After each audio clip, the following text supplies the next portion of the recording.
A very warm greetings everyone. Today I am going to talk about a future possibility where the rivers have dried up, where the birds no longer sing, where the air has become a luxury. The future might sound frightening, but it might even become a reality if we don't stop cutting our trees. India holds a 2.4% of land area and it sustains a 18% population on it. Now, despite this huge pressure on our forests are the backbone of our economy, of our environment, and our culture. Now, deforestation occurs when, at a large scale, the trees are cut down without inadequate tree planting. Now, the trees are being cut down for development purpose. Development is very important and it is very necessary, but development at the cost of nature is not sustainable. Now, the causes for deforestation are agriculture expansion. The population is increasing and more crops are required to feed those increasing population. Number two is the urbanization and infrastructure. Dams, airport, railway, road, and smart cities are being made everywhere, so the trees are being cut down for it. Number three is the mining and extraction. The mining and extraction of iron ore, coal, bauxite, and other natural resources requires the trees to be cut down from the ground. Number four is the illegal logging. A lot of trees are illegally cut so that they can be sold for commercial purpose illegally. And number five is the forest fires. Forest fires might be due to natural reasons or it might be due to human negligence. Now, if I talk about the effect of this deforestation, number one is the climate change. Our trees are no longer able to absorb as much amount of CO2 as they were once.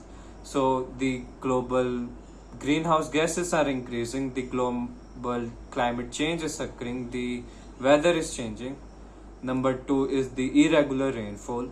Trees and forest kind of controls the rainfall. It controls rainfall in a pattern which we are no longer able to predict due to which irregular rainfall occurs. Number three is the flood and drought. As I mentioned earlier, due to irregular rainfall, some areas might face drought due to no rainfall at all. Some might even face floods due to a lot of rainfall. Number four is the extinction of biodiversity.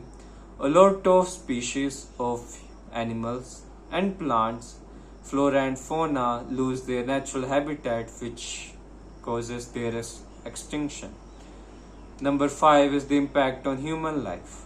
A lot of tribal communities depend on natural resources, on forests, on trees for their food and livelihood. A lot of farmers depend on the soil fertility, which decreases if the trees are cut down, and it impacts overall our public health as we are no longer having a good air. And number six is the soil erosion. Since the trees are not there to hold down the soil, a lot of soil get washed away during the rainfall, or in mountainous areas where the mountains are shrinking, where a lot of plateaus have just been vanished. Now, in India, a lot of laws are made and a lot of laws are also enforced properly to protect this concern of deforestation. Yet, I think it requires some citizens' intervention also. Citizens should plant more number of trees. They should use the 3R, reduce, reuse, recycle. They should reduce the use of paper, and also they should spread awareness about deforestation in their friend circle, in their family circles. Now, our country is becoming a developed nation, but what is a developed nation? We should think about that also. A developed nation isn't a nation that no longer has trees. A developed nation isn't a nation that doesn't has biodiversity, that doesn't has clean air, clean water. So we should think about this idea of development we should think that development should not come at the cost of nature. We should follow sustainable development. We should work on it because it is very important for us to realize that we are not inheriting this earth from our ancestors. We are borrowing it for our upcoming generation. We should think, do we want our development or do we want to give an environmental crisis to our upcoming generation? The nature and development should not compete against each other. They should complement each other, and a model of sustainable development should be followed.